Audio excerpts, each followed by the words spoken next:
Haleluya. Selamat pagi saudara di dalam kasih Tuhan Yesus Kristus.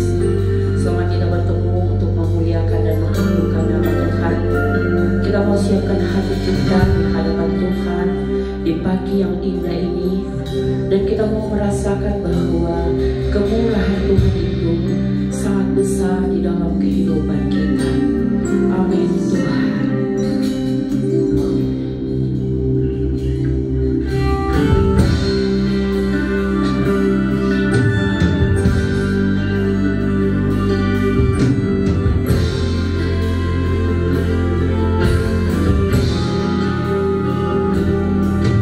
Oleh karena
dalam surga, Bapa yang kami panggil di dalam nama Tuhan Yesus Kristus, di pagi yang indah ini kami mau menyembah Engkau. Kami mau memuji dan memuliakan Engkau Bapa. Ini hidup kami sebagai pelayan-pelayan Tuhan di hadapan Tuhan.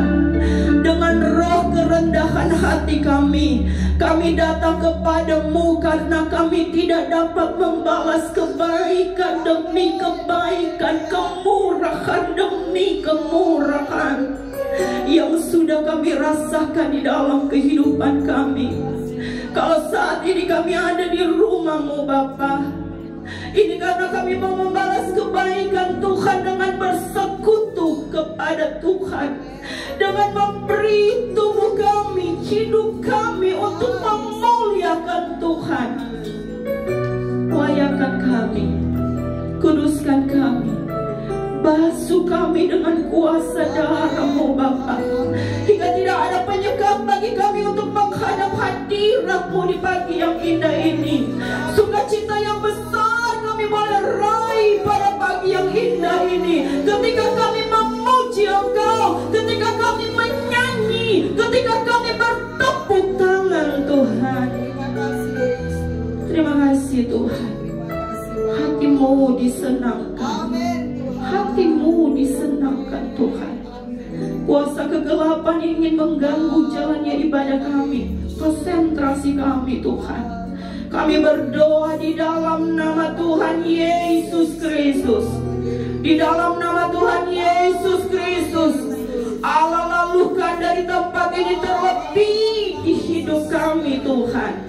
Kami lebih fokus melayani Engkau, kami lebih fokus memuji Engkau, kami lebih fokus memuliakan Engkau, kami lebih fokus menyembah, mendengarkan suara-Mu Bapa. Terima kasih Tuhan. Sekali lagi urapi kami pelayan-pelayan Tuhan yang berdiri di atas mimbar ini, bahkan kami yang bertepuk tangan, semuanya dalam urapan kuasa-Mu. Engkau yang bertambah-tambah, kami semakin berkurang-kurang, kami semakin tidak kelihatan Bapa. Segala kemuliaan, segala pujian, hormat hanya bagi nama-Mu saja. Kami buka ibadah kami hanya di dalam satu nama, yaitu di dalam nama Tuhan Yesus Kristus. Haleluya. Amin. Haleluya. Haleluya. Haleluya.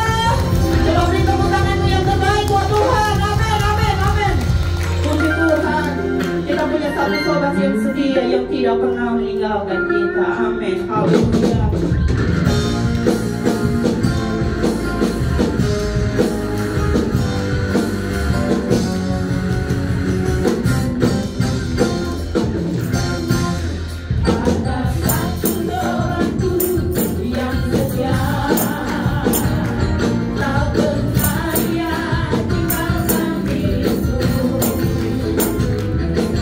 Waktu aku susah, waktu ku sendiri.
ajaib, Tuhan yang luar biasa, Tuhan yang selalu menyatakan pertolongannya tepat pada waktunya, saudara. Saudara, sebenarnya kondisi saya tidak memungkinkan.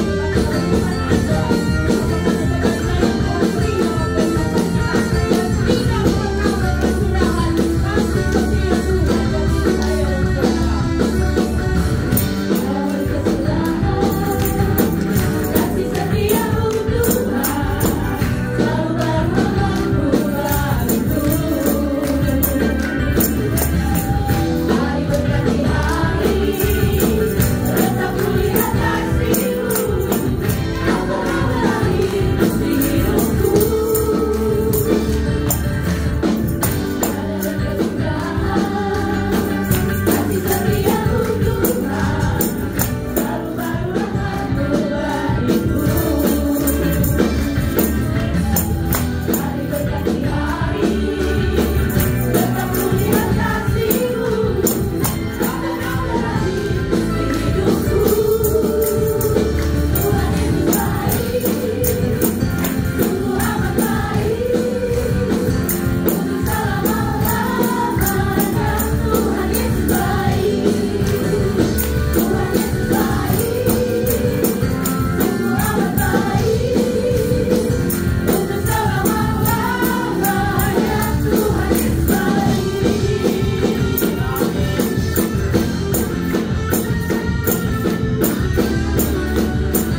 berdiri, kita mau mendengarkan kebenaran firman Allah. Firman yang akan memberi kita kekuatan, firman yang akan menerangi setiap jalan hidup kita, firman yang akan menegur kita, firman yang akan membentuk kita. Yesus, haleluya.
kami tahu pasti bersama-sama dengan Engkau Tuhan.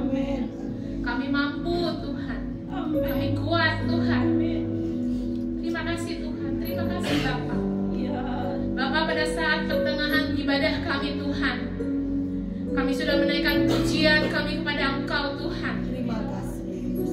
Tuhan, terimalah setiap pujian kami Tuhan, menjadi dupa yang menyenangkan hati Engkau Tuhan.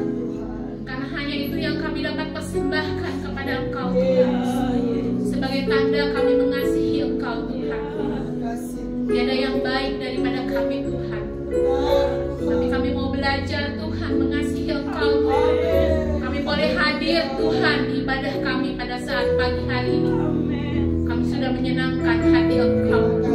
Kami sudah memasmurkan puji-pujian kami kepada Engkau Tuhan. Terimalah pujian kami Bapa. Bapa, Kau juga berkati Tuhan Ibu Gembala kami yang sudah memimpin kami masuk dalam hadirat-Mu Bapa.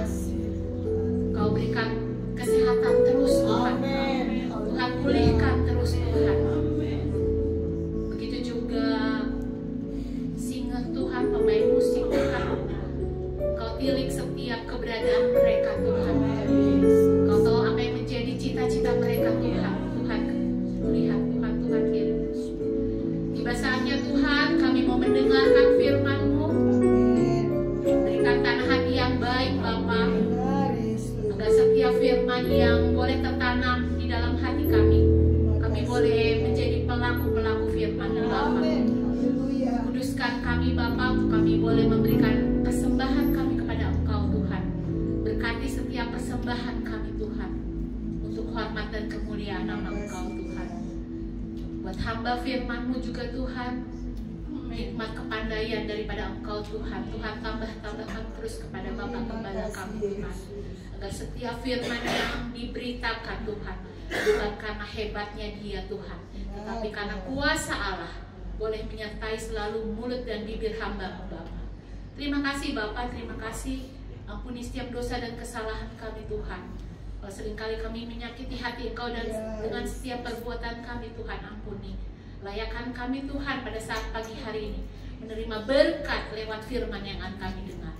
Di dalam nama Tuhan Yesus Kristus kami sudah berdoa dan mengucap syukur. Haleluya. Amin. Puji Tuhan. Kita akan memberikan yang terbaik buat Tuhan. Yang bertugas tolong maju ke depan.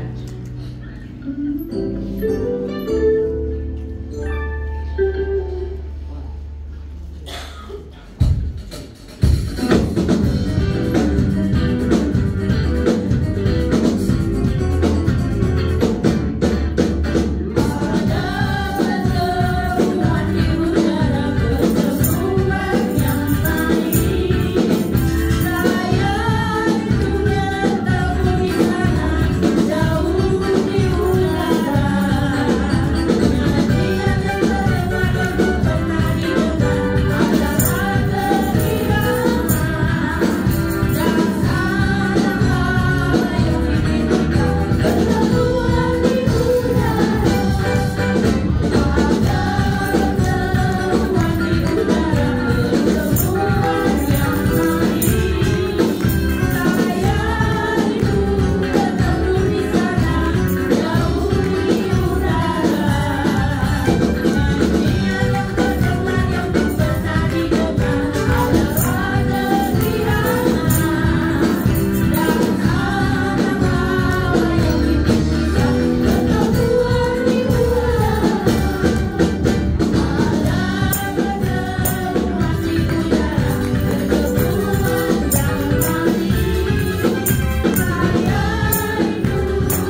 bertemu kembali dan selamat diberkati lewat kebenaran firman Tuhan. Amin. Oke, puji Tuhan. Saya tadi agak berlama-lama karena AKA ini sudah keluar. Jadi lagi menyambung connect langsung dari handphone ke Smart TV. Saudara tahu kenapa begini? Karena PC gereja kita sudah rusak. Jadi lagu-lagu tadi yang ditampilkan itu tidak melalui PC, dari laptop hanya diketik, lalu karena sudah terjadwal jadi dikeluarkan lagunya. Artinya di PC itu ada apa namanya? Apa? Buat Bible semua apa namanya? Isi worship. Jadi isi worship sudah nggak ada, jadi memang sudah nggak bisa. Lalu kemudian semalam saya bilang, Ben, apa bisa connect langsung dengan handphone kayaknya. Lalu kemudian ternyata bisa, dan ini saya akan usahakan untuk bisa khotbah langsung sini. Kalau kemarin JJ pakai PowerPoint, saya pakai The Power of God. Haleluya, puji Tuhan. Dan saudara-saudara, mudah-mudahan ini masih bisa dapat teratasi. Oke, haleluya, puji Tuhan. Baik. Nah, ini sudah besar. Mari kita membuka Alkitab dan kita langsung saja Bapak Ibu Saudara ke Ibrani pasal 6. Ibrani pasal 6 ayatnya yang ke-11 dan ayatnya yang ke-12. Jadi dari sini sudah bisa langsung kelihatan di sini, saudara. Nah, ini malah ada warna-warnanya, saudara. Nah, ini jeleknya kalau ada. Oke, sudah dapat saudara? Gini saya bacakan firman Tuhan ini. Sebentar, saudara sabar. Oke.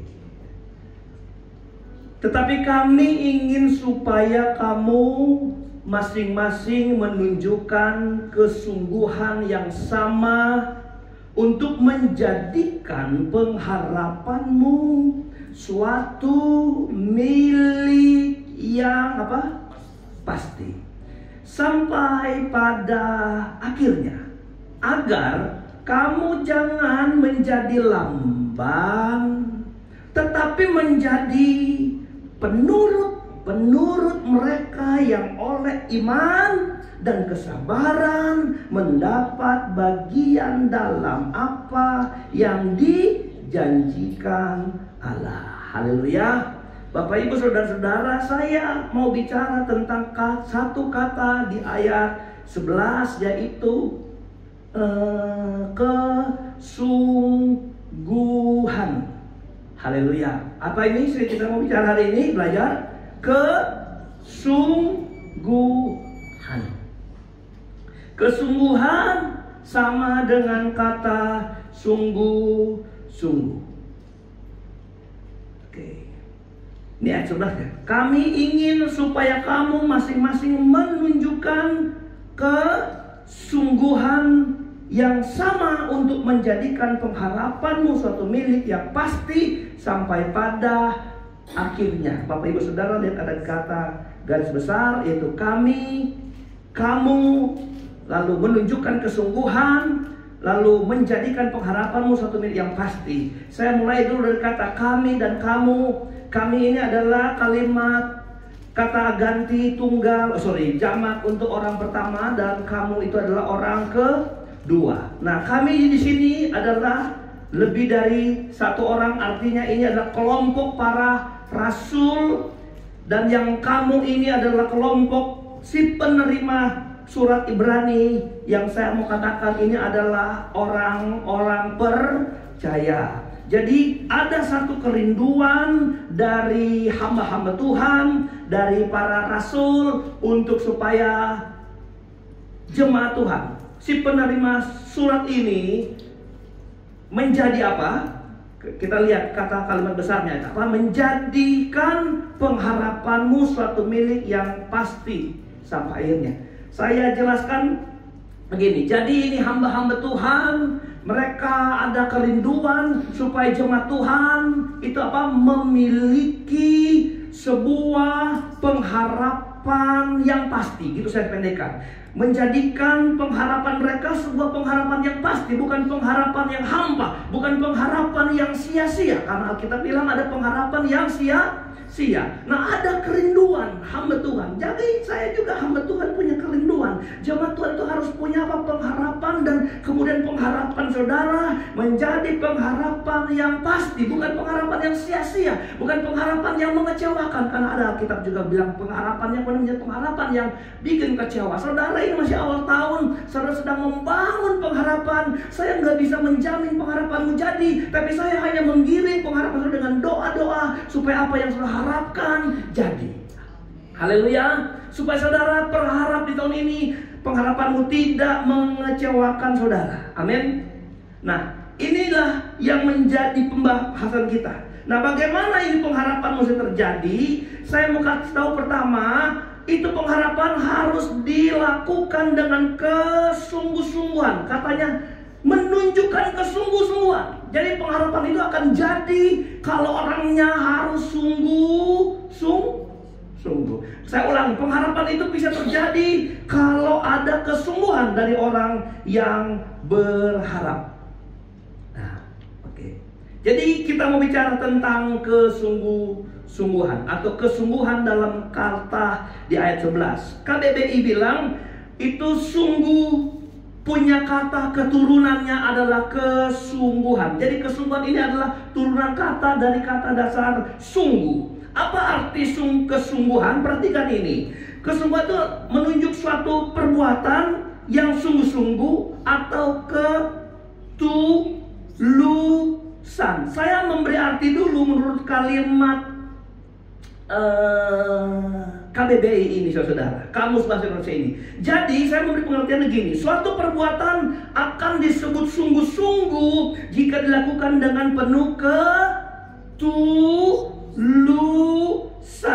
Jadi ketulusan itu adalah esensi dari sebuah perbuatan, yang kemudian perbuatan itu disebut sungguh-sungguh.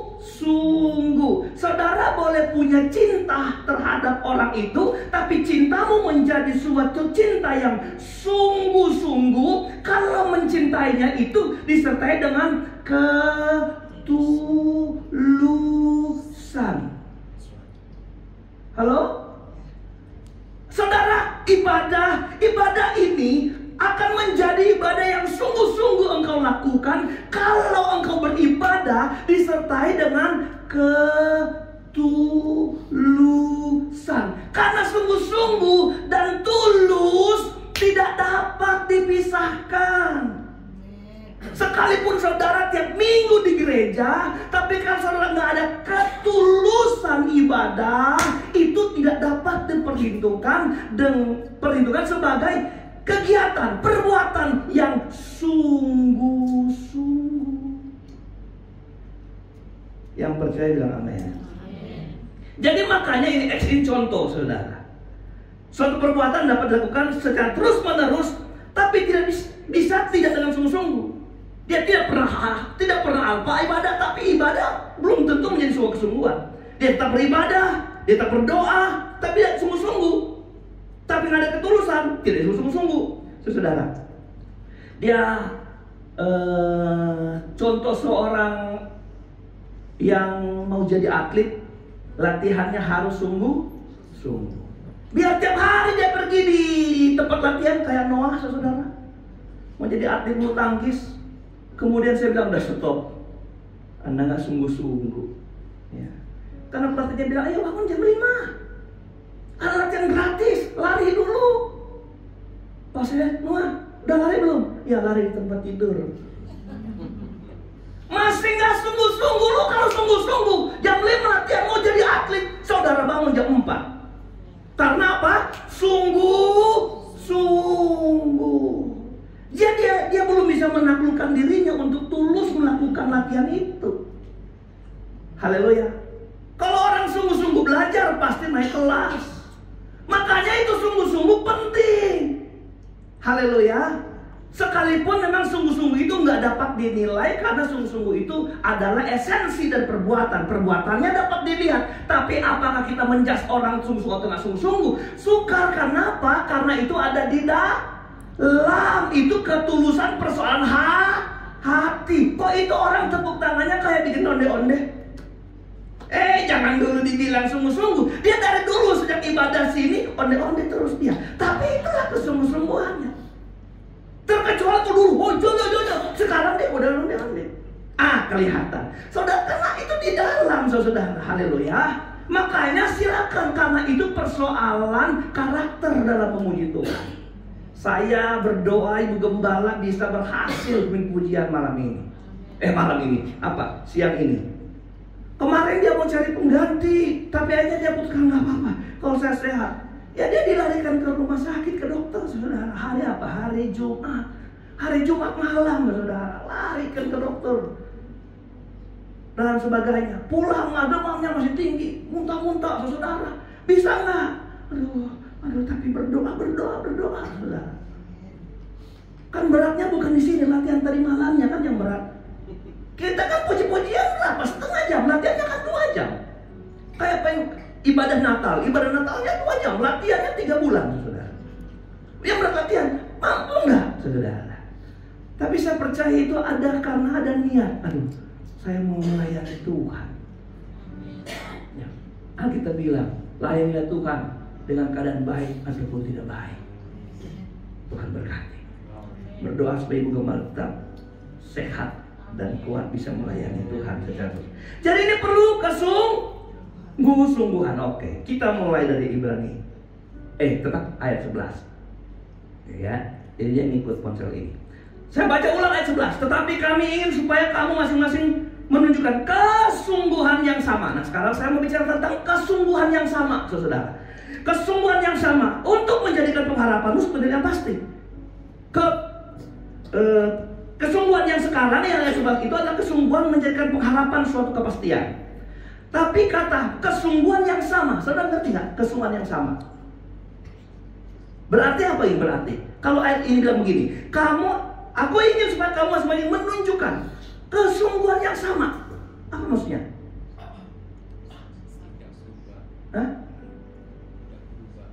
Kesungguhan yang sama. Gini. Kamu tuh nunjukin kesungguhan yang sama. Berarti ini jemaat pernah ada perbuatan kesungguhan yang pertama. Haleluya. Kamu tuh sekarang harus sungguh-sungguh seperti yang kemarin. Tunjukin kesungguhan yang sama, saudara. Gitu. Itu maksudnya. Nah, sekarang kita ngelihat. Sampai itu untuk menjadikan pengharapan itu dikerjakan dengan sungguh-sungguh. Itu dinasihatkan oleh hamba Tuhan. Karena kamu pernah sungguh-sungguh loh tentang hal itu. Apa itu? Mari kita mundur. Untuk melihat kesungguhan jemaat yang pertama. Kesungguhan apa yang pertama? Berarti kita ke ayat mana ya? Mundur, saudara. Ayat 10. Haleluya. Mari kita lihat ayat 10. Ayat 10 ini saya sudah bikin bold, bukan bold ini. Huruf besar semua, saudara ya. Untuk melihat perbuatan yang sungguh-sungguh yang pertama. Sebab Allah bukan tidak adil sehingga ia lupa akan pekerjaanmu. Nah, dengar baik saudara. Kalau mau kerja buat Tuhan, kerjalah sungguh-sungguh karena Tuhan pasti adil. Haleluya. Dan kasihmu yang kamu tunjukkan terhadap namanya, kerjakan dengan penuh kasih. Tuhan itu adil. Nah, oke, yang kita bicara bagian B. Oleh pelayanan kamu kepada orang-orang kudus yang masih kamu lakukan sampai sekarang. Nah, coba kita lihat. Ada suatu perbuatan yang sungguh-sungguh dilakukan sampai sekarang oleh jemaat ini, si penerima surat Ibrani ini. Apa itu? Mereka itu melakukan pelayanan kepada orang-orang kudus. Mereka suka melayani orang-orang kudus. Saya tanya, ada orang kudus nggak di dunia ini? Ada nggak? Nggak ada yang kudus. Jadi orang kudus yang dimaksudkan sini itu adalah pengistilahan buat orang-orang yang melayani Tuhan. Santo Petrus, artinya Petrus si orang kudus. Santo artinya orang kudus. Ngerti nggak saudara? Kudus dalam pengertian bukan dari segi hidupnya yang kudus. Nggak ada yang kudus, nggak ada yang suci, nggak ada yang benar. Tapi mereka diistilahkan orang kudus karena mereka itu adalah para rasul, para hamba Tuhan. Amin. Makanya saya bilang kita nanti akan bikin pelayanan yang spesial buat GPDI. Ada bentuk pelayanan keluar menjangkau. Kalau ada gereja lain menjangkau yatim piatu, bagus. Menjangkau para orang tua itu apa? Panti Werda, panti jompo. Kita layani nomor 1. Saudara pernah dengar khotbah pendeta Roni di sini? Yang dia bilang dia punya panti asuhan, lalu dia bisa beli tanah di belakang, dia bikin sekolah, dia mulai dari mengambil orang-orang yang dulu di Ambon itu waktu kerusuhan mereka lari, kehilangan ayah, ditampung. Lalu di Jakarta ada seorang yang tertarik dengan pemahaman begini. Kalau saya melayani anak-anak yatim piatu, saya diberkati Tuhan. Orang inilah yang menyupport dia sampai tanah di belakang sawah dibeli, saudara. Orang ini punya pemahaman kalau melayani anak kecil, melayani yatim piatu diberkati Tuhan. Masing-masing orang punya keyakinan. Kalau saya sama seperti ini, yang kalau kita layanin hamba Tuhan. Karena saya sudah bedah. Kalau berbuat baiklah kepada semua orang, kata kita. Tetapi ada kata tapi, berbuat baik kepada yang seiman. Lalu kemudian kalau ada isu iman adalah yang lebih mengerucut. Siapa yang perlu? Pantas pertama hamba Tuhan. Bukan saya ya. Hamba Tuhan. Ini akan mau jadi rule-nya Obaja. Bahwa Obaja gak perlu bantu seluruh hamba Tuhan di dunia. Gak kuat kita. Tapi ada yang satu kita sasar. Di pelosok, di pedalaman. Saya pernah pergi ke sini, mau pulang Manado aja. Waktu 12.500 saya nggak punya uang, mau bayar. Saya tepuk tuh meja. Ngapain ngelayanin Tuhan? Saya cuma perlu 12.500. Bukan saya minta makan Tuhan, tapi untuk bayar beli buku anak saya mau sekolah, saudara. Kan saya tahu bagaimana miskin yang nggak ada buku di sekolah dulu ya. Saya nggak bisa beli buku. Kalau ada teman buku sekolah, saya lihat ibu buka halaman 5, saya buka halaman apa, buku nggak ada. Saya nengok gini, dia tutup, saudara. Aduh, sedih. Saya bilang gitu, aduh anak saya nggak boleh jadi seperti saya. Lalu 200.000, saya pulang, saudara. Nah, Anda pikir ada banyak hamba Tuhan yang ada dalam kondisi ini juga seperti itu saya pernah alami. Dan saya pernah sekretaris daerah di Banten ini. Dari 260 hamba Tuhan GPDI, cuma 20% yang disebut mapan. Pendeta Silitonga, saudara, dia merintis suku di Banten sini. Apa suku Banten yang paling banyak? Suku apa? Baduy, saudara. Dia ditebas, disiksa, saudara.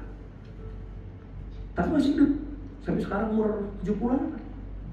Sekarang itu sana sedang dirintis suku Baduy, saudara. Dan ditempatkan hamba-hamba Tuhan. Dan Anda tahu, mereka tidak semewah kalau kita ibadah seperti ini. Kalau kita mau melayani satu hamba Tuhan untuk melayani banyak jemaat. Kalau kita mempertahankan ada satu hamba Tuhan di suatu daerah, dia itu bisa menjaga jemaat Tuhan yang dipercayakan. Makanya saya bilang, kenapa saya punya nama gereja ini adalah Obaja. Karena Obaja adalah orang yang peduli kepada hamba-hamba Tuhan. Bukan saya meremehkan panti asuhan, bukan. Tapi kita harus punya satu fokus. Itu Obaja, dia itu pejabat, menteri dia, saudara, di satu pemerintahan Isabel. Waktu Isabel kalah perang bersama dengan Elia di gunung, Elia membunuh berapa? 450 Nabi Baal. Isabel balas dendam, dia bunuh sekarang hamba Tuhan. Tapi ada seorang yang namanya Obaja, kecil, gak pernah dia aja cuma punya satu ayat satu pasal di Alkitab, baca. Tapi dia menyelamatkan ratusan hamba Tuhan. Dia simpan di goa-goa dan dia beri makan seorang yang kecil, pegawai kecil. Berat saya pikir bukan main, memberi makan ratusan hamba-hamba Tuhan itu. Dia hidupin, saudara. Bapak Ibu Saudara yang berkati Tuhan, inilah yang dipuji oleh hamba Tuhan, seorang rasul kepada jemaat penerima surat Ibrani. Kamu dulu sungguh-sungguh melayani hamba-hamba Tuhan. Sekarang kamu juga harus sungguh-sungguh seperti sungguh-sungguh yang kemarin. Kamu harus punya kesungguhan yang sama. Kamu sungguh-sungguh melayani orang. Kamu juga harus sungguh-sungguh melayani dirimu sendiri. Tadi sungguh-sungguh pertama melayani orang, melayani hamba Tuhan. Sekarang kau harus punya sungguh-sungguh melayani dirimu sendiri. Apa itu? Membangun pengharapan yang pasti tentang hidupmu, bahwa ada surga di akhir semua pelayanan hidup saudara. Ini yang kadang kita kurang. Kalau saudara nunjukin kehebatanmu keluar, saudara harus sama hebatnya engkau kerjakan bagi dirimu, bagi hidupmu. Makanya Tuhan bilang, mengasihi itu harus sama seperti diri sendiri. Boleh bilang amin? Haleluya. Nah itu saudara, jadi ini hanya pengingat bahwa kita sedang bicara sungguh-sungguh, bahwa ini jemaat memang hebat sebenarnya, melayani hamba Tuhan. Tapi sekarang Tuhan bilang, jangan kamu sampai melayani tapi kamu ketinggalan, melayani tapi kamu ketinggalan. Kamu harus juga punya pengharapan yang pasti tentang hidup. Amin. Oke, jadi mereka itu sungguh-sungguh melayani orang-orang yang disebut kudus. Kudus bukan pengertian status kudus, tetapi dalam pelayanan. Oke, jadi ini kan tentang sungguh-sungguh menjadikan pengharapan suatu milik yang pasti. Kita akan bicara itu kan, sungguh-sungguh. Kenapa harus sungguh-sungguh? Oke, harapan mau naik kelas harus sungguh-sungguh belajar, itu saya contohkan. Harapan mau jadi atlet hebat harus sungguh-sungguh latihan. Amin.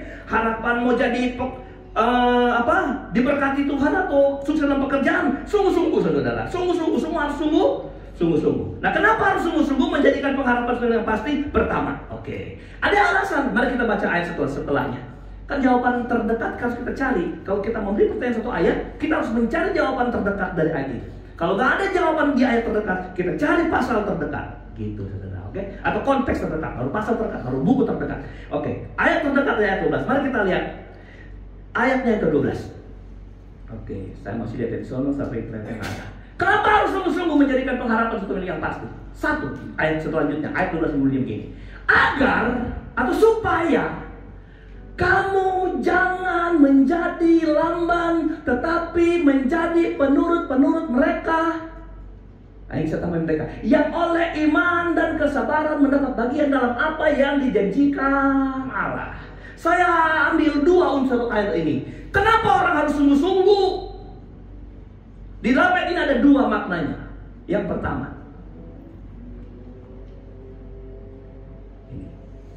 jangan menjadi lamban. Kan ayat ini belum begitu. Agar kamu jangan menjadi lamban. Yang pertama itu. Lihat kata lamban. Kata lamban. Kata kesungguhan dulu. Kita lihat dulu ke atas. Tadi saya sengaja nggak baca kata sungguh dari kata aslinya, bahasa Grikanya atau bahasa Yunaninya. Lihat kata sungguh-sungguh dalam kata Grika. Kesungguhan bahasa Grikanya itu adalah spoi atau hilang-hilang di kata saya. Speedy. Itu sama dengan kata speed dalam bahasa Inggris. Artinya apa? Cepat. Eagerness, semangat. Bawa apa ini? Earnestness. Nah, kalau saya salah, yang penting ada ness-nessnya gitu. Berarti benar kalau ada ness-nessnya kan? Artinya apa? Sungguh-sungguh. Jadi itu spode itu atau speed itu saudara.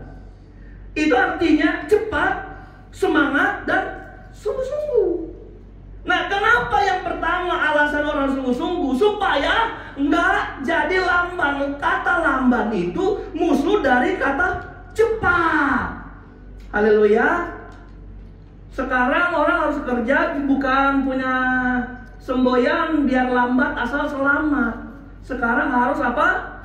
Cepat, tepat. Sekarang bukan hanya kerja keras tapi kerja cerdas. Amin, saudara. Orang cerdas itu adalah salah satu alat ukur mempergunakan kesempatan sebaik mungkin. Cerdas dia, saudara. Ada orang kerja keras tapi kesempatan yang harus lebih baik dia nggak kerjakan. Yang penting dia kerja keras, saudara. Akhirnya badannya jadi keras, saudara. Oke, lamban. Lamban itu dalam kamus KBBI artinya tidak cekatan. Perhatikan, tidak cekatan dalam bekerja dan sebagainya. Tidak tangkas, lamban. Datang gereja lamban, melayani lamban, nggak cekatan, saudara. Aduh, memang ini memang harus dibenahi. Memang akhir tahun kemarin Eli sudah bilang, Pak, ada waktu kumpul untuk hamba-hamba pelayan. Ini ada yang begitu lamban, saudara. Sudah jamnya lamban, saudara. Saya juga marah-marah. Kalau saya datang naik terlambat, ya jangan dibilang lamban, itu versi saya, saudara. Karena banyak pikiran hamba Tuhan mau naik mimbar, betul, saudara. Ada teman saya hamba Tuhan naik, sebelah mana dia hilang? Pipis. Padahal dia dari kebaktian, pipis baru mau buka. Pertengahan dia pipis. Ketakutan dia. Pak Beni nangis, sudah meninggal, kasihan orang tua. Karena melayani begini, saudara harus perlu konsentrasi. Oh Tuhan, urapi, Tuhan, ya. Banyak, saudara. Ya, sekarang jangan lamban. Besok kita habis rapat akhir tahun, minggu terakhir kita mau rapat evaluasi dan program. Februari kita rapat pelayan. Harus digembleng, saudara. Bukan cuma waktunya, penanganan alat-alat. Ini alat-alat sudah bagus semua ini, saudara, ya. Udah luar biasa, saudara. Saya bersyukur kali kita punya sound yang begini, saudara. Punya TV ini. Sayang ini puluhan juta kalau nggak maksimal dia bisa keluar, saudara, ya. Bila perlu nanti ada khotbahnya di sini, keluar wajah saya situ, saya suka. Karena saya tahu wajah di TV itu saya lebih ganteng dari kalau saya lihat langsung. Saya itu kamera face, ya saudara, ya, gitu, saudara. Gitu. Jangan lamban, aduh, saudara. Jangan lamban, jangan pelan. Kerja dia terus kerja tapi lamban, pelang dia, mamang dia, saudara. Itu bahasa konsehat, saudara. Aduh, saudara-saudara, tolong ambilin itu. Aduh, 1 jam baru balik, lamban sekali. Kerja sama saya itu kalau lama, Ben campur Ben. Tapi bisa campur, lama ngana, campur. Halo, mau berhasil nggak pengharapan saudara? Membangun pengharapan yang pasti bukan dengan lamban, bukan dengan malas. Aduh, saudara, jangan bicara iman dulu, bicara kesetiaan, ketekunan saudara, kecerdasan saudara, semangat saudara, itu dulu, saudara. Karena Anda doa-doa, kalau lamban, doa harus imbang sama cara kerjamu. Haleluya. Tuhan berkati saya tidur. Berkati. Engkau bilang dalam tidur orang percaya diberkati Tuhan, nggak tidur, saudara. Coba, saudara. Saya pastikan tahun depan miskin, saudara. Kecekatan. Amin. Bangun pagi kerja, saudara. Terkecuali ibu gembala. Sampai hari ini masih bisa belum bangun pagi. Dia udah bangun habis doa, tidur lagi, saudara. Kenapa? Karena tadi malam aja tidur jam 2, saudara. Sampai sekarang, sampai hari ini, saudara. Tapi nggak apa-apa, saya sudah terbiasa. Karena dia sebelum dia tidur, saya pasti belum bisa tidur. Terus memang udah berat sekali. Apalagi kalau dia tidur harus di atas tangan saya. Jadi Anda bayangkan dari jam 10 sampai jam 10 pagi kalau dia baru, aduh, udah kram, udah. Tapi kalau dia udah tidur kan saya nggak mau tarik. Karena tidur bagi dia, bagi saya, menurut saya kalau tidurnya istri saya itu paling berharga karena dia susah tidur. Jadi waktu dia tidur saya biarin, keram dah keram. Kalau dia udah mau bangun, permisi sebentar ya. Apa? Sebentar. Taruh lagi. Apalagi kalau musim bernyamuk. Saya itu suka ada nyamuk. Tapi kadang aduh nyamuk udah begitu, aduh saya berasa ada dia aja lah. Kenyang dah nyamuk, kenyang dah. Kalau mau Sukses pengharapanmu, jangan malas, cekatan. Hebat ya firman Tuhan ya. Hebat ya. Kalau Anda membangun pengharapan saudara, jangan malas. Pengharapan gak terjadi karena lamban. Malas sebenarnya bukan lamban, saudara. Malas itu gak kerja apa-apa. Lamban tuh ngerjain, tapi pelan banget loh. Orang udah lari 10 kilo, engkau baru 10 meter. Alamak, kata Yosua. Alamak. Halo, ayo. Ada proyek besar Tuhan beri bagi hidup saudara di tahun 2025. Ada. Kerjakan sekarang dengan rajin. Jangan lamban. Haleluya. Kalau sudah mulai meletakkan batu pertama, letakkan batu sekarang. Amin. Saya ada di telepon, Pak, saya mau usaha, tolong diletakkan batu pertama. Oh, saya bantu dengan doa. Saya suka di jemaat Tuhan yang semakin hari semakin diberkati Tuhan. Haleluya. Amin. Kalau lamban, aduh Tuhan. Apalagi yang lamban iman saudara. Waduh Tuhan. Itu kenapa saudara? Kita harus mengerjakan dengan sungguh-sungguh supaya nggak jadi lamban dalam hidup kita. Katakan amin. Haleluya. Jadi harus cekatan. Ini aja saya mau kasih tahu. Harus cekatan. Alkitab bilang begini, kalau dengan orang berjalan engkau sudah dikalahkan. Ngerti nggak? Kalau dengan orang berjalan engkau sudah dikalahkan, bagaimana engkau berlari melawan kuda? Ada ayat Alkitab ini. Saudara, coba. Orang yang berjalan, kamu gak bisa kalahin dia jalan. Engkau sudah di belakang dia. Gimana lo lawan kuda? Tuk. Ini kekristenan. Pengharapan, keberhasilan, kesuksesan harus dikerjakan. Jangan lambat-lambat. Amin. Jangan pilih-pilih juga. Oh, saya mau kerja sungguh-sungguh. Kalau saya sudah jadi direktur. Apaan direktur? Engkau kondektur, kerjakan sungguh-sungguh. Amin. Apapun profesimu sekarang, bukan yang paling pertama engkau sungguh-sungguh. Engkau kerjakan dengan cekatan, saudara. Haleluya. Engkau cuma tukang becak, kerjakan sungguh-sungguh. Karena kesungguh-sungguhan yang menentukan hasil, saudara. Haleluya. Haleluya. Gitu, saudara. Yang kedua, di ayat yang sama, menjadi penurut-penurut mereka. Oke? Bunyi Alkitabnya gimana?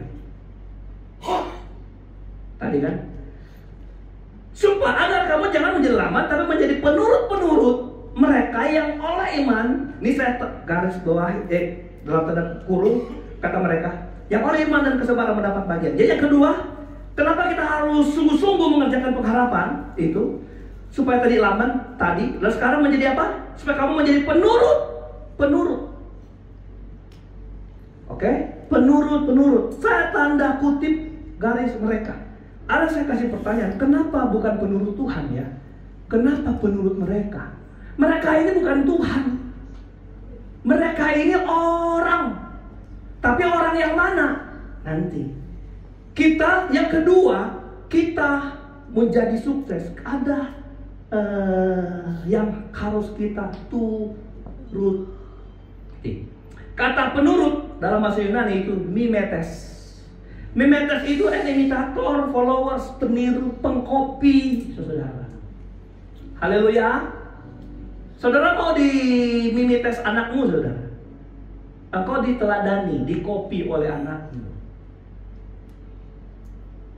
Sekalipun ini bukan sebuah kebenaran faktual, tapi rata-rata orang tua harus menjadi patron untuk dituruti. Amin. Om, kenapa ya anak saya cerewet? Saya padahal nggak cerewet. Nah, penurut mereka. Jadi itu mimetes.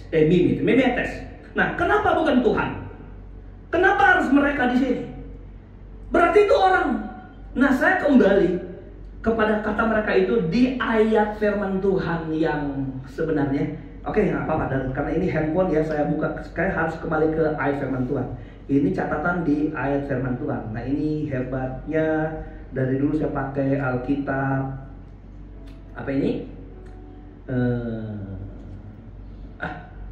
Lupa lagi namanya. Oke, ini pokoknya. Jadi kita bisa kasih warna, kita bisa bikin catatan di samping. Oke, lihat, perhatikan. Mereka itu siapa? Lihat, penurut mereka Mereka yang apa? Oleh iman. Jadi itu mereka yang beriman, orang-orang yang beriman, orang yang penuh kesabaran, sampai mereka mendapat apa yang dijanjikan Tuhan. Kenapa Tuhan janji itu? Oh, Tuhan janji Tuhan menjadi pengharapan mereka.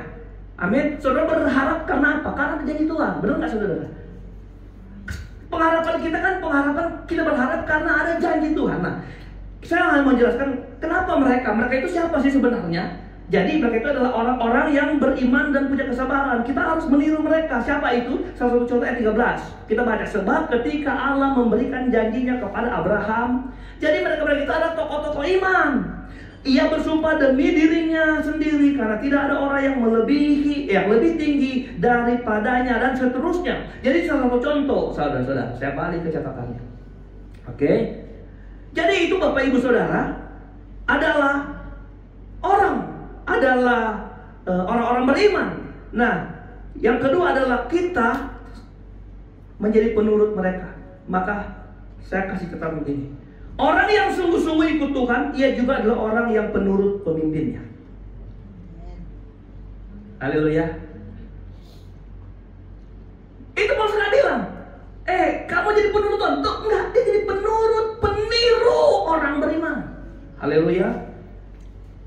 Alat uji seseorang yang sungguh-sungguh kepada Tuhan adalah ketaatannya kepada pemimpinnya.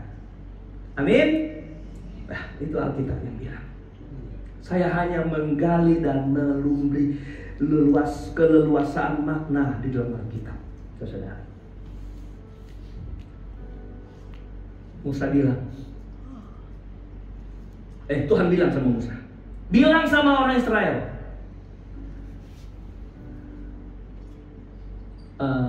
barang siapa yang mendengarkan aku, dia mendengarkan Musa.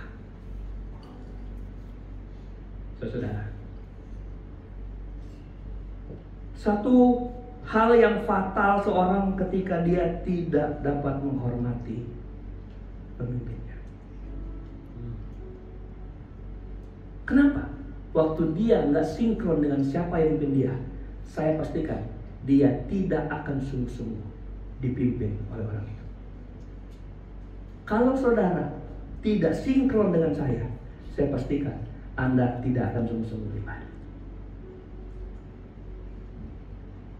Halo? Siapa aja saudara? Anda kalau nggak suka sama ini, pasti nggak sungguh-sungguh kebaktian, nggak sungguh-sungguh. Kak pemirsa, pasti nggak sungguh-sungguh di situ, di komunitas nggak sungguh-sungguh, saudara. Iya kan? Kita kan punya pengalaman. Kalau kita ada di arisan aja, ini ketua arisan yang jelek banget, saudara. Udah saya kirim aja, nggak perlu datang-datang. Begitu cara ikut lagi, nggak sungguh-sungguh dia. Coba lihat, yang menghalangi kesungguh-sungguhan adalah ketika kita tidak, apalagi dalam hal rohani. Kan pengharapan yang pasti itu pengharapan dalam Tuhan. Kalau kita sudah konflik rohani dengan pemimpin rohani, saudara, saya mau kasih tahu di awal tahun ini, kita mesti berubah. Amin. Bukan kita loh yang rugi, saudara yang melihat dan menempatkan diri untuk dipimpin, seorang yang membawa pengharapan untuk terjadi. Susah, saudara. Itu penghalang dari kesungguh-sungguhan. Kenapa kita supaya kita tekun menghormati. Nanti saya kasih tahu satu cerita. 2 saja, saudara. Ini ilustrasinya. Naomi dan Ruth. Saya baca ayat penunjang. Perhatikan. Tetapi kata Ruth 1 ayat 6-17. Perhatikan. Jangan desak aku meninggalkan engkau dan pulang dengan tidak mengikuti engkau.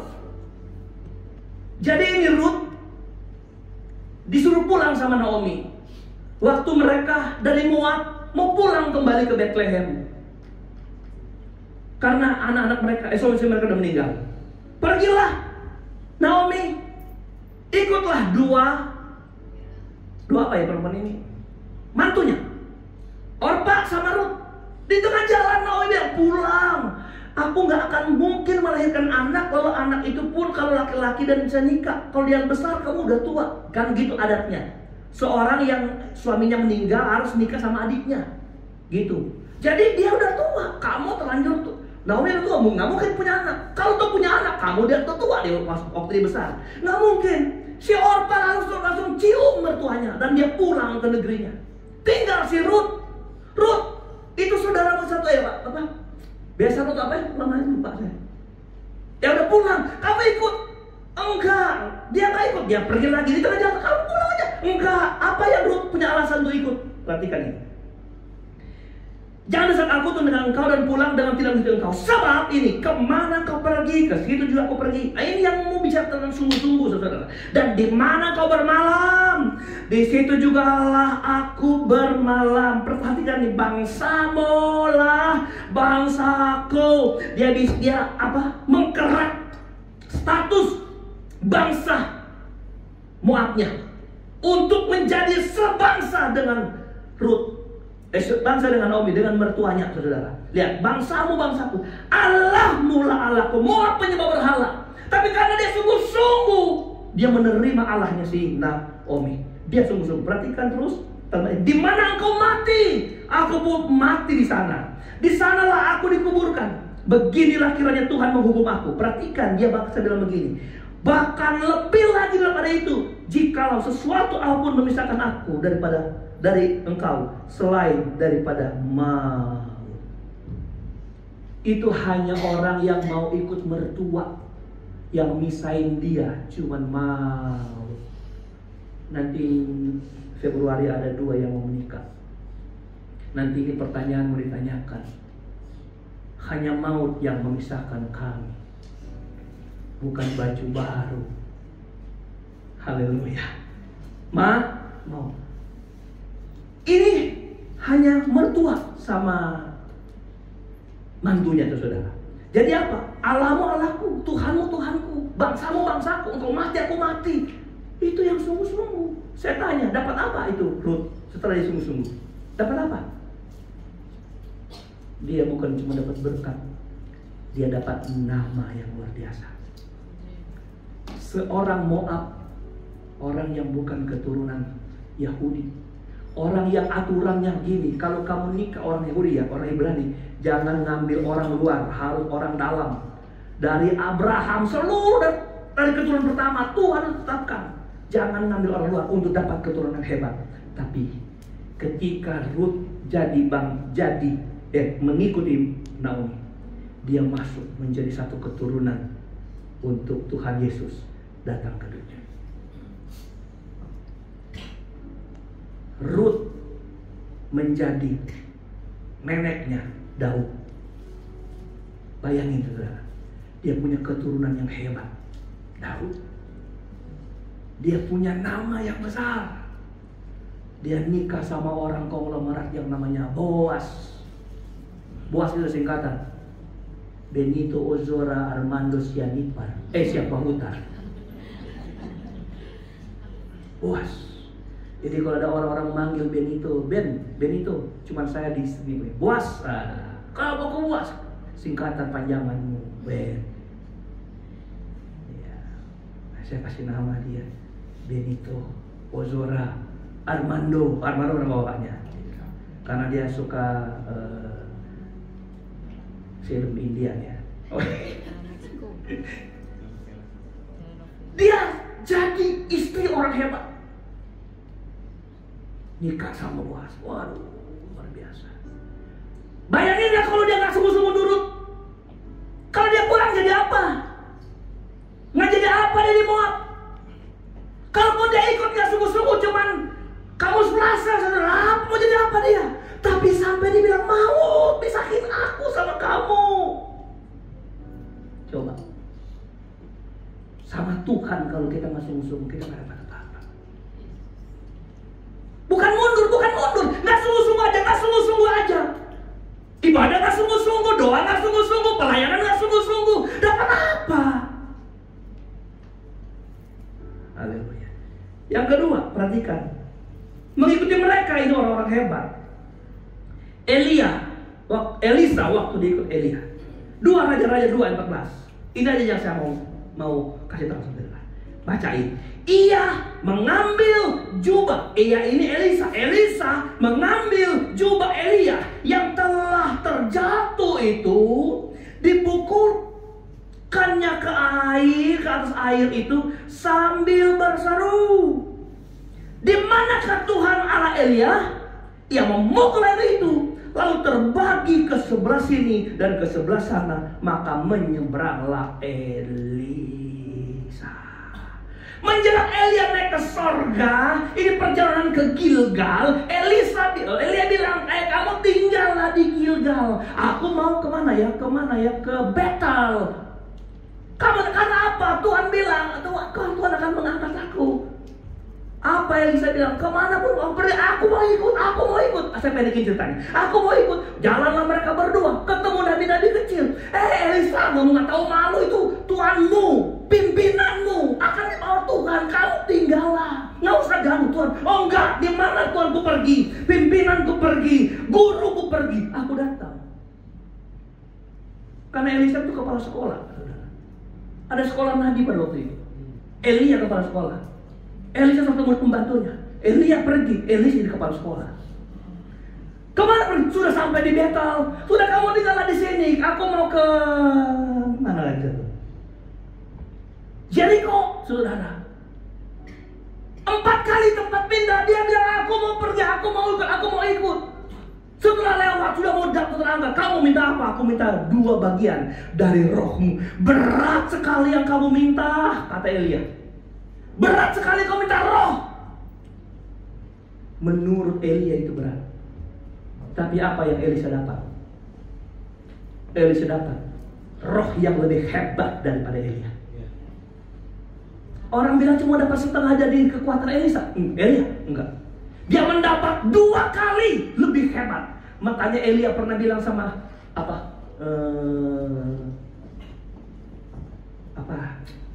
tentang masalah kelaparan. Dia bilang, aku akan menahan bumi 3,5 tahun, tidak menemukan apa-apa. Tapi Elisa bilang, aku akan nahan bumi berikut 7 tahun, 2 kali lipat. Ada banyak kasus-kasus dia mengerjakan 2 kali lipat dari pekerjaan Elia. Saudara, Elisa jadi orang hebat. Lalu kemudian Elisa terangkat ke sorga, jatuhlah selendangnya ke bawah. Nah itulah yang ayat kita baca tadi. Dia pungut tuh selendang. Perhatikan yang saya mau jelaskan sama saudara. Ia mengambil jubah. Jubah lah. Oke. Elia yang telah terjatuh itu dipukulnya ke atas air itu sambil berseru. Kalau saya mau peragakan saudara, gini, waktu dia ambil yang mukul air sambil berseru, sambil memukul, dia mulai kata-kata ini. Saya mau kasih tahu sama saudara. Di manakah Tuhan Allah Elia? Di mana Tuhan Elia? Di mana? Lalu air itu terbelah. Air sungai Yordan. Saya tanya sama saudara, siapa yang belah air itu? Woi, siapa yang belah air itu? Ini pelajaran TK ini. Anak sekolah ini, siapa yang belah? Siapa yang belah? Tuhan. Kan gampang. Siapa yang belah? Oke. Kalau kita sinkronkan dengan perkataan Elisa, di manakah Tuhan Elia? Siapa yang belah itu? Tuhan. Tuhan siapa? Tuhan siapa? Tuhan Elia. Sekarang Tuhan Elia ada pada siapa? Ada pada Elisa. Orang yang sungguh-sungguh mengikuti, dia akan dapat berkat lebih besar daripada yang dia ikuti. Ini sederhana, saudara. Ini saudara bisa aplikasikan dalam pelayanan saudara, dalam panggilan saudara, dalam pekerjaan saudara, keluar dari gereja. Ayo, kerjakan warungmu dengan sungguh-sungguh. Haleluya. Kerjakan jualanmu, bisnismu sungguh-sungguh. Saya cuma bisa menggiring saudara semua di sini dalam doa-doa kami supaya pengharapanmu terjadi. Selesai. Saya nggak bisa ngasih modal saudara usaha. Enggak, tapi saya cuma bisa berdoa. Kami keluarga Tuhan hanya bisa berdoa supaya apa? Jemaat Tuhan mengalami keberkatan karena pengharapan demi pengharapan di para mereka terjadi di tahun ini. Boleh bilang amin? Tetapi engkau harus mengimbanginya dengan sungguh-sungguh. Terakhir, dia pasal yang sama. Kita loncat aja ke ayat 19. Jadi kenapa kita harus mengerjakan pengharapan dengan sungguh-sungguh? Perhatikan ini 19. Jadi ini kan satu perikop ini. Ayat 19, saya nggak baca. Tadi tentang Elia, tentang Abraham.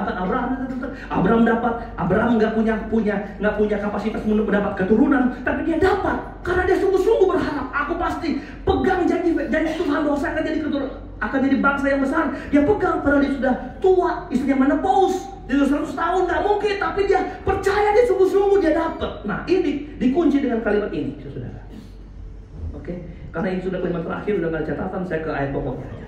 Jadi ini di Ibrani pasal 6 yang sama, kita lompat jauh, saudara-saudara. Oke. Lihat. Nggak apa-apa, saya baca dari ayat 16 dah. Ayat 15 deh, karena ini menunjuk kepada mengikut seorang. Jadi orang itu adalah orang yang Abraham. Tadi saya contohkan 2. Kita lihat di ayat 15, saya baca cepat. Abraham menanti dengan sabar, dan dengan demikian dia memperoleh apa yang dijanjikannya kepadanya. Jadi janji Allah itu menjadi pengharapan untuk terjadi, dan itu dia dapat. Sebab manusia bersumpah demi orang yang lebih tinggi, dan sumpah itu menjadi satu pengokohan baginya yang mengakhiri segala bantahan. Artinya Tuhan itu bersumpah. Orang itu bersumpah kepada sesuatu yang lebih tinggi. Tuhan itu bersumpah kepada siapa lagi sudah paling tinggi Tuhan. Makanya di ayat sebelumnya, aku bersumpah demi diriku sendiri bahwa aku memberkati Abraham. Saudara dengar, kalau Tuhan menyatakan diri, dia itu tidak mungkin tidak menepati janji karena dia bersumpah buat diri sendiri. Benar nggak saudara? Saya bersumpah ya demi Eli, saya nanti ngasih keyboard. Eli udah nggak ada, siapa yang jadi saksi saya bersumpah? Tapi Tuhan nggak kemana-mana. Tuhan kalau dia memberkati kita, dia pasti berkati kita. Haleluya. Nah, itu terjadi bagi Abraham. Ayatnya yang ke-17. Karena itu untuk lebih meyakinkan mereka yang berhak menerima janji itu akan kepastian keputusannya, Allah telah mengikat dirinya dengan sumpah supaya oleh dua kenyataan yang tidak berubah-ubah tentang mana Allah tidak mungkin berdusta. Ya, itu. Kita yang mencari perlindungan beroleh dorongan yang kuat untuk menjangkau, saya ulangi, menjangkau pengharapan yang terletak di depan kita. Pengharapan itu adalah, perhatikan 19, sauh yang kuat dan aman bagi jiwa kita. Haleluya. Jadi pengharapan yang dari Tuhan bukan pengharapan yang jadi ancaman bagi jiwa kita. Amin. Pengharapan yang tidak jadi ancaman bagi hidup kita, tapi pengharapan yang menjadi apa? Kesukaan dan kekuatan bagi jiwa kita, yang telah dilakukan sampai ke belakang tabir, di mana Yesus telah masuk sebagai perintis bagi kita ketika ia menurut peraturan Melkisedek menjadi imam besar sampai selama-lamanya. Jadi belakang tabir itu dijelaskan di ayat 20, itu di mana Yesus duduk. Tabir itu adalah di belakangnya adalah ruang Maha Suci, di mana ada mesbah, bukan mesbah, ada apa? Kotak peti perjanjian, ada mana, ada firman di sana, itu bisa tentang hadirat Tuhan. Di sana ada sekinahnya Allah, saudara, dan Anda dengar baik. Itu pengharapan kita harus kita labuhkan di sana, labuhkan kepada Tuhan, labuhkan di sorga. Supaya apa? Itu menjadi kekuatan yang membawa kita. Kalau ada angin yang menerpa kita, jangkar kita, sauh kita kuat menahan kita. Pengharapan kita akan menjadi kekuatan bagi kita kalau kita berharap sama Tuhan. Orang-orang yang enggak punya kekuatan berharap akan terbawa arus, akan tertiup angin. Tapi orang yang tekun, yang terus sabar, dia akan melihat keberhasilan. Silakan menikmati berkat 2025, karena engkau sungguh-sungguh siap menikmati berkat 2025. Siap menambah iman saudara, asal engkau sungguh-sungguh beribadah, sungguh-sungguh melayani, sungguh-sungguh berdoa, yang sungguh-sungguh berdiri.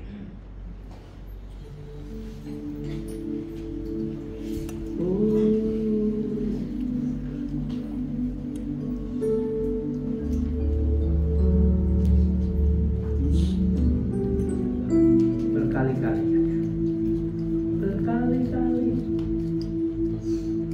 tidak ada lagu yang disiapkan karena memang visi nggak ada. Ini hanya cuman semua yang sudah disetting, jadi nggak ada lagu yang ada. Dari awal, tutup mata saudara, buka hati saudara. Setiap yang kau kerjakan di gereja, di ibadah, engkau mengerjakannya bukan buat pendetamu. Engkau kerjakan itu tanggung jawabnya kepada Tuhan. Engkau berdoanya sungguh-sungguh, engkau melakukannya kepada Tuhan. Engkau nggak sungguh-sungguh bukan kepada pendeta, terserah saudara. Engkau nggak sungguh-sungguh dengan firman Tuhan, terserah saudara. Bagian saudara itu dengan Tuhan. Bagian saya mengerjakan pelayanan hamba firman. Maka Semua bilang terima kasih buat Tuhan. Semua bilang terima kasih buat anugerah Tuhan yang besar. Terima kasih Bapa di surga. Terima kasih Tuhan. Meskipun Tuhan tak menolongku, meskipun duri dalam dagingku, Tuhan kalau nggak sungguh-sungguh tetap dia nggak mungkin naik sampai ke kayu salib hanya untuk kita yang berjalan. Tidak ada alasan sebenarnya Tuhan untuk mati, karena kita nggak berharga sebenarnya. Orang mau mati untuk sesuatu yang bernilai, berharga, makanya dia harus sungguh-sungguh dapat terima. Tapi Tuhan beda. Kita yang bejat, yang berdosa, yang berkhianat, tapi Tuhan sungguh-sungguh mau mati buat kita.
Dari awal nyanyi lagu ini ada yang mau dibantu doa secara khusus untuk kembalikan diri Tuhan.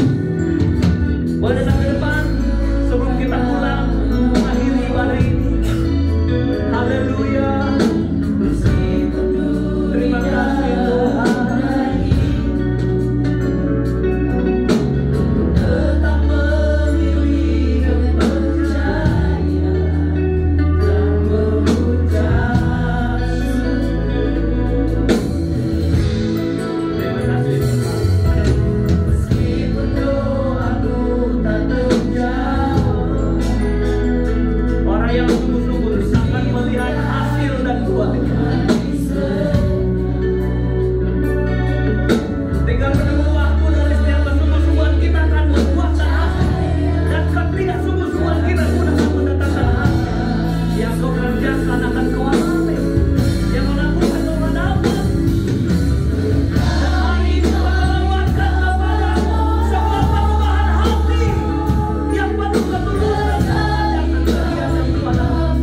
dosa terbanyak yang kami selalu buat, yaitu kami tidak sungguh-sungguh di hadapan Tuhan. Kami menunjukkan pekerjaan doa, tapi doa kami gak sungguh-sungguh, dan selain sebagainya Tuhan. Tapi melalui kebenaran Tuhan hari ini, Roh Kudus berikan kami kekuatan, kemampuan untuk sungguh-sungguh kepada-Mu Bapa, untuk sungguh-sungguh mengerjakan bagian yang harus kami kerjakan sebagai tanggung jawab kami kepada Tuhan. Dan kami percaya kami akan melihat hasil dari kesungguh-sungguhan kami atas terbuktinya pengharapan-pengharapan yang kami bangun di dalam Tuhan. Segala kemuliaan hanya bagi Tuhan, Allah serwa sekalian alam. Segala puji dan hormat bagi nama Tuhan. Mari kita beri pujian bagi Tuhan kita yang besar, Allah yang hebat, Allah yang luar biasa. Terima kasih Bapa di surga, Engkau sudah kumpulkan kami di sini sebagai domba-domba-Mu, dan di kandang ini Engkau memberi kami makan, makanan firman, makanan rohani, makanan buat iman kami, supaya kami tidak tersandung, kami tidak terantuk, kami tidak jatuh, kami kuat dan melihat hasil dari firman Tuhan. Yang kami dengar adalah sebuah kemunafikan kalau kami dengar tapi kami tidak melakukan. Tapi kami ingin menjadi penikmat berkat, kami menjadi pelaku-pelaku, kami menjadi Tuhan yaitu orang yang mengalami berkat-berkat Allah, janji-janji Tuhan, seperti Abraham menerima janji-janji Tuhan dan hal ketidakmungkinan itu terjadi Tuhan. Dan kami akan menjadi sama karena kami peniru orang-orang yang beriman. Terpujilah nama-Mu Tuhan kekal selama-lamanya. Setiap kami yang mendengar firman sudah diberkati Tuhan dan akan pulang membawa kekuatan baru di hidup kami. Selama kami jalani tahun ini baru ini Tuhan, kami percaya kekuatan Tuhan tidak pernah lepas dari kami. Tantangan, persoalan apapun Tuhan tidak boleh merampas bagian yang kami yakini dari firman-firman Tuhan yang memberikan kekuatan kami jalani tahun ini. Segala puji dan hormat hanya bagi nama-Mu Tuhan. Terpujilah Engkau kekal sampai selama-lamanya. Jemaat Tuhan yang sempat hadir, lawat mereka dengan kasih-Mu kemanapun mereka pergi Tuhan. Allah melawat mereka, tetap Engkau jangkau Tuhan. Kami terus berdoa bagi mereka. Allah memberkati mereka Tuhan. Allah, mereka sakit Tuhan, Allah sembuhkan dalam nama Yesus. Tangan telitinya akan berdoa buat Pak Sipahuta, tetap Tuhan tolong dia, pulihkan Tuhan, supaya dia bisa berjalan, melangkahkan kaki ada di rumah Tuhan, menyembah, memuji nama Tuhan. Keluarganya diberkati Tuhan, Tante Eni dan lain sebagainya yang sempat kami sebutkan. Tuhan lawat mereka, sembuhkan, pulihkan dalam nama Yesus, menurut rancangan dan kehendak Tuhan dalam kehidupan mereka Tuhan. Kami rindu semua kami boleh bersama-sama bergandengan tangan maju dalam Tuhan. Yang lemah Tuhan kuatkan, yang bimbang Tuhan tetapkan Tuhan. Bahkan yang malas, yang terkontaminasi dengan pikiran, yang menjauh dari Tuhan, hanya Roh Kudus dan firman yang bisa bekerja di hati mereka. Tidak ada kekuatan yang lain selain kekuatan supranatural yang bekerja di dalam Tuhan, dan itu hanya rancangan Tuhan yang bisa terjadi. Dan kami berdoa Tuhan, biar kami semua menjadi umat-umat Tuhan yang bersaksi bagi banyak orang, membawa berkat kepada Tuhan, teristimewa keluarga, rumah tangga kami semua. Terpujilah nama Tuhan kekal selama-lamanya. Berkati semua yang sudah melayani Tuhan di altar ini Bapa di surga. Pemain musik Tuhan, pakai mereka berlatih dengan baik, mereka mengarasmen musik Tuhan untuk menampilkan yang terbaik Tuhan. Lawat mereka dengan cinta-Mu, dengan kasih-Mu. Kami berdoa buat singer Tuhan, berkati kali ini ibu-ibu yang tampil, berkati mereka Tuhan, keluarga rumah tangga mereka, lawat dengan cinta kasih-Mu. Bahkan istimewa worship leader Ibu Gembala Tuhan, tetap kami berdoa, pulihkan dia, sehat kuatkan dia Tuhan. Kalau nanti beberapa hari ke depan, 2 hari 3 hari akan ke rumah sakit Tuhan, kami percaya Tuhan akan tolong dia, Tuhan pulihkan dia, Tuhan akan sembuhkan apapun penyakitnya yang sekian lama ini tak menghantui di setiap malam Tuhan. Kami tahu ini tantangan, tapi kami percaya ini tak bisa melemahkan kami dalam melayani Engkau. Bahkan ini menjadi suplemen bagi kami, sebagai nutrisi untuk menguatkan kami dalam kami melayani Tuhan. Bahwa bersama Tuhan kami tetap terus melihat pekerjaan-pekerjaan Tuhan yang ajaib. Berkati Obaja, berkati gereja ini Tuhan, geser patok kemah kami Tuhan. Kami tahu Tuhan akan mengembangkan kami Tuhan. Dan kami percaya Tuhan akan isi dengan jiwa-jiwa yang sepadan dengan Tuhan, yang sinkron dengan firman, dan sehati bersama kami maju di dalam Tuhan. Segala kemuliaan hanya bagi nama Tuhan. Kami serahkan perjalanan pulang jemaat Tuhan, jauh dekat yang berkendaraan Tuhan, sama tolong bela mereka Tuhan, tibakan di rumah masing-masing dengan segala selamat yang daripada Tuhan. Kami akhiri ibadah ini mengucap syukur di dalam nama Tuhan Yesus Kristus. Akhirnya kami angkat tangan kami dan hati kami di hadapan Tuhan. Jemaatku pulang, bawalah segala berkat anugerah, damai sejahtera, kasih sayang, sukacita, penghiburan, kekuatan, serta urapan yang dari Allah Bapa, Putra, dan Roh Kudus. Di dalam kasih setia dan kemurahan Tuhan Yesus Kristus menyertai kita yang tetap setia, tetap sungguh-sungguh sampai Tuhan Yesus datang kembali. Maranatha, haleluya, haleluya, haleluya.